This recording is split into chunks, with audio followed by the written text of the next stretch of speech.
एकादशो अध्यायः देवताओं द्वारा देवी की स्तुति तथा देवी द्वारा देवताओं को वरदान। मैं भुवनेश्वरी देवी का ध्यान करता हूँ। उनके श्री अंगों की आभा प्रभात काल के सूर्य के समान है और मस्तक पर चंद्रमा का मुकुट है। वे उभरे हुए स्तनों और 3 नेत्रों से युक्त हैं। उनके मुख पर मुस्कान की छटा छाई रहती है और हाथों में वरद, अंकुश, पाश एवं अभय मुद्रा शोभा पाते हैं। ऋषि कहते हैं, देवी के द्वारा वहां महादैत्यपति शुंभ के मारे जाने पर इंद्र आदि देवता अभीष्ट की प्राप्ति होने से उनके मुख कमल दमक उठे थे और उनके प्रकाश से दिशाएं भी जगमगा उठी थीं। देवता बोले, शरणागत की पीड़ा दूर करने वाली देवी, हम पर प्रसन्न हो। संपूर्ण जगत की माता, प्रसन्न हो। विश्वेश्वरी, विश्व की रक्षा करो।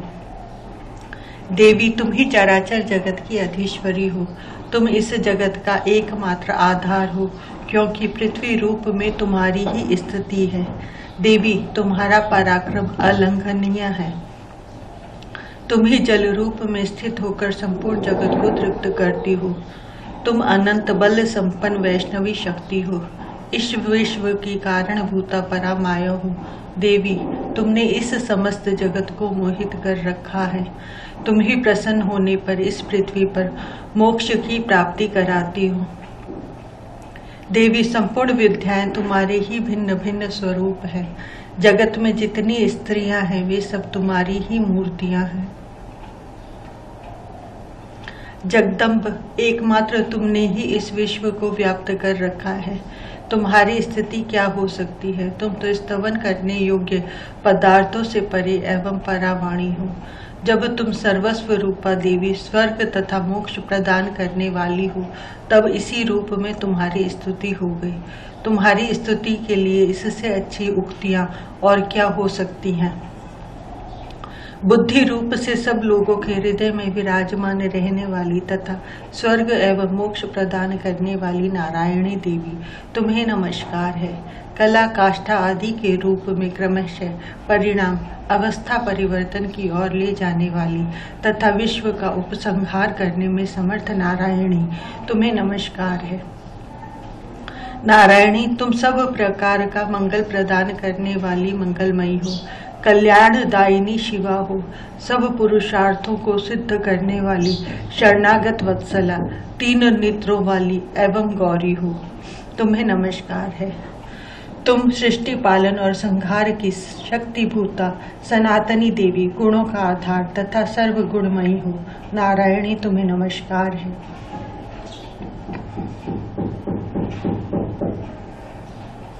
शरण में आए हुए दीनों एवं पीड़ितों की रक्षा में संलग्न रहने वाली तथा सबकी पीड़ा दूर करने वाली नारायणी देवी, तुम्हें नमस्कार है। नारायणी, तुम ब्रह्माणी का रूप धारण करके हंसों से जुते हुए विमान पर बैठती तथा कुश मिश्रित जल छिड़कती रहती हो। तुम्हें नमस्कार है। माहेश्वरी रूप से त्रिशूल, चंद्रमा एवं सर्प को धारण करने वाली तथा महान वृषभ की पीठ पर बैठने वाली नारायणी देवी, तुम्हें नमस्कार है। मोरों और मूर्खों से घिरी रहने वाली तथा महाशक्ति धारण करने वाली कौमारी रूप धारिणी निष्पापे नारायणी, तुम्हें नमस्कार है। शंख, चक्र, गदा और शांख धनुष रूप उत्तम आयुधों को धारण करने वाली वैष्णवी शक्ति रूपा नारायणी, तुम प्रसन्न हो। तुम्हें नमस्कार है। हाथ में भयानक महाचक्र लिए और दाढ़ों पर धरती को उठाए वाराही रूप धारिणी कल्याणमयी नारायणी, तुम्हें नमस्कार है। भयंकर नृसिंह रूप से दैत्यों के वध के लिए उद्योग करने वाली तथा त्रिभुवन की रक्षा में संलग्न रहने वाली नारायणी, तुम्हें नमस्कार है। मस्तक पर किरीट और हाथ में महावज्र धारण करने वाली, सहस्र नेत्रों के कारण उद्दीप्त दिखाई देने वाली और वृत्रासुर के प्राणों का अपहरण करने वाली इंद्र शक्ति रूपा नारायणी देवी, तुम्हें नमस्कार है। शिवदूती रूप से दैत्यों की महती सेना का संहार करने वाली, भयंकर रूप धारण तथा विकट गर्जना करने वाली नारायणी, तुम्हें नमस्कार है। दाढ़ों के कारण विकराल मुख वाली, मुंडमाला से विभूषित मुंडमर्दिनी, चामुंडा रूपी नारायणी, तुम्हें नमस्कार है। लक्ष्मी, लज्जा, महाविद्या, श्रद्धा, पुष्टि, स्वधा, ध्रुवा, महारात्रि तथा महाअविद्या रूपी नारायणी, तुम्हें नमस्कार है। मेधा, सरस्वती, वरा, श्रेष्ठा, भूति, ऐश्वर्य रूपा, बाभ्रवी, भूरे रंग की अथवा पार्वती, तामसी, महाकाली, नियता, संयम परायण तथा ईशा, सबकी अधीश्वरी रूपिणी नारायणी, तुम्हें नमस्कार है।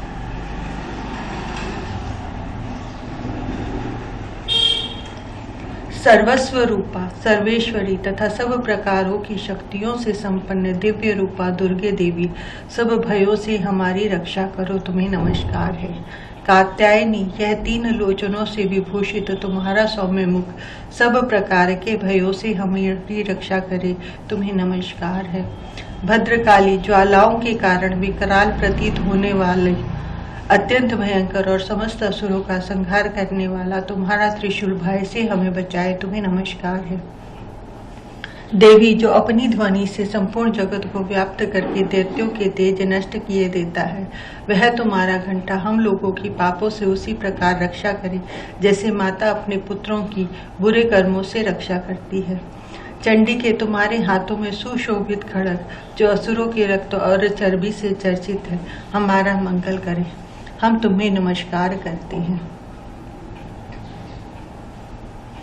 देवी, तुम प्रसन्न होने पर सब रोगों को नष्ट कर देती हो और कुपित होने पर मनोवांछित सभी कामनाओं का नाश कर देती हो। जो लोग तुम्हारी शरण में जा चुके हैं उन पर विपत्ति तो आती ही नहीं।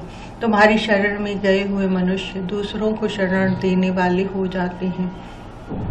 देवी अंबिके, तुमने अपने स्वरूप को अनेक भागों में विभक्त करके नाना प्रकार के रूपों से जो इस समय इन धर्मद्रोही महादैत्यों का संहार किया है, वह सब दूसरी कौन कर सकती थी। विद्याओं में ज्ञान को प्रकाशित करने वाले शास्त्रों में तथा आदि वाक्यों में तुम्हारे सिवा और किसका वर्णन है, तथा तुमको छोड़कर दूसरी कौन ऐसी शक्ति है जो इस विश्व को अज्ञानमय घोर अंधकार से परिपूर्ण ममता रूपी गढ़े में निरंतर भटका रही हो।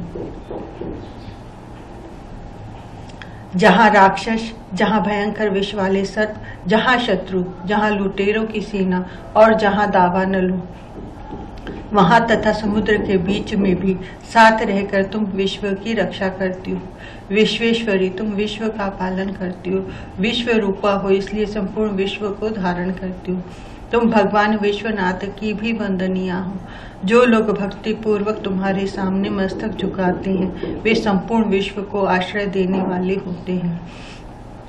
देवी प्रसन्न हो, जैसे इस समय असुरों का वध करके तुमने शीघ्र ही हमारी रक्षा की है, उसी प्रकार सदा हमें शत्रुओं के भय से बचाओ। संपूर्ण जगत का पाप नष्ट कर दो और उत्पात एवं पापों के फल स्वरूप प्राप्त होने वाली महामारी आदि बड़े बड़े उपद्रवों को शीघ्र दूर करो।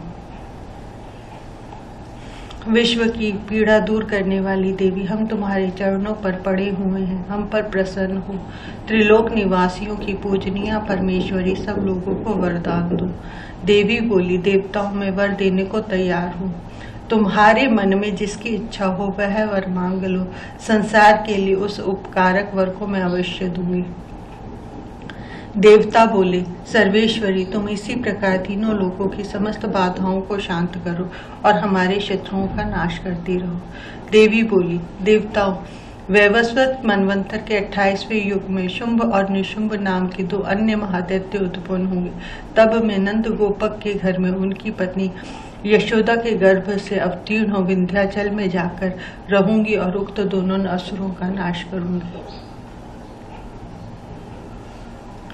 फिर अत्यंत भयंकर रूप से पृथ्वी पर अवतार ले मैं व्याप्रचित्त नाम वाले दानवों का वध करूंगी। उन भयंकर महादैत्यों को भक्षण करते समय मेरे दांत अनार के फूल की भांति लाल हो जाएंगे। तब स्वर्ग में देवता और मर्त्यलोक में मनुष्य सदा मेरी स्तुति करते हुए मुझे रक्त दंतिका कहेंगे। फिर जब पृथ्वी पर 100 वर्षों के लिए वर्षा रुक जाएगी और पानी का अभाव हो जाएगा, उस समय मुनियों के स्तवन करने पर मैं पृथ्वी पर अयोनिजा रूप में प्रकट होंगी और 100 नेत्रों से मुनियों को देखूंगी। अतः मनुष्य शताक्षी इस नाम से मेरा कीर्तन करेंगे। देवताओं, उस समय मैं अपने शरीर से उत्पन्न हुए शाखों द्वारा समस्त संसार का भरण पोषण करूंगी। जब तक वर्षा नहीं होगी तब तक वे शाख ही सबके प्राणों की रक्षा करेंगे। ऐसा करने के कारण पृथ्वी पर शाकंभरी के नाम से मेरी ख्याति होगी। उसी अवतार में मैं दुर्गम नामक महादैत्य का वध भी करूंगी। इससे मेरा नाम दुर्गा देवी के रूप में प्रसिद्ध होगा।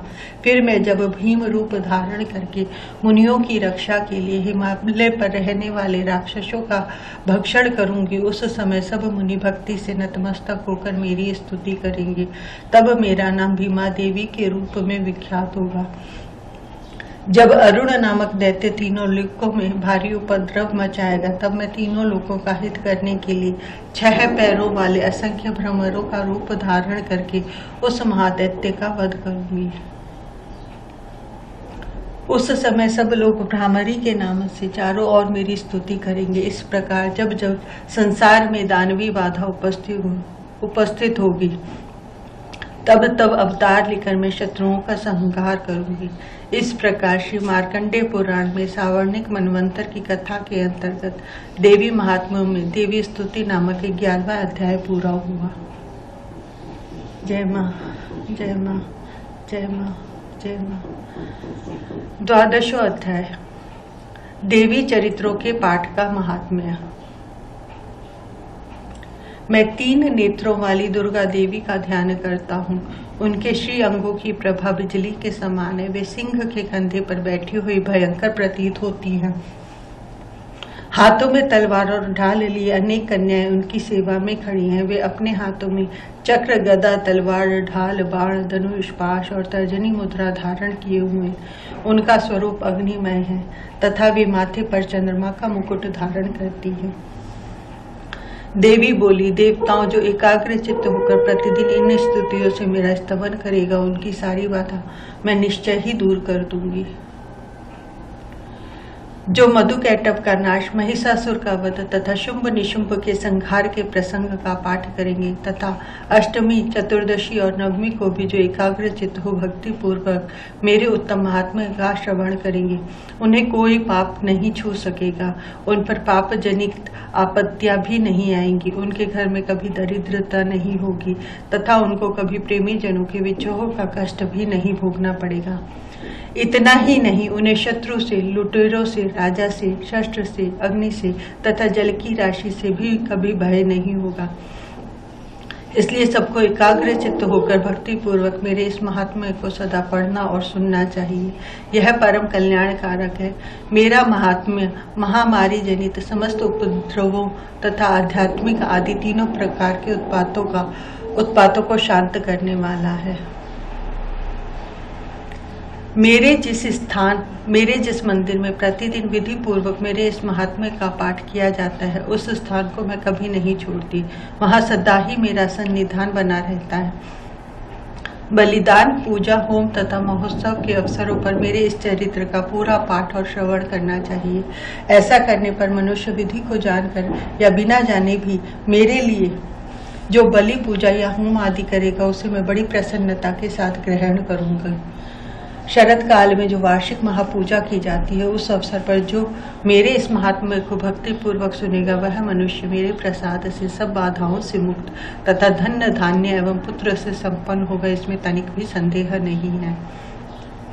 मेरे इस महात्म्य, मेरे प्रादुर्भाव की सुंदर कथाएं तथा युद्ध में किए हुए मेरे पराक्रम सुनने से मनुष्य निर्भय हो जाता है।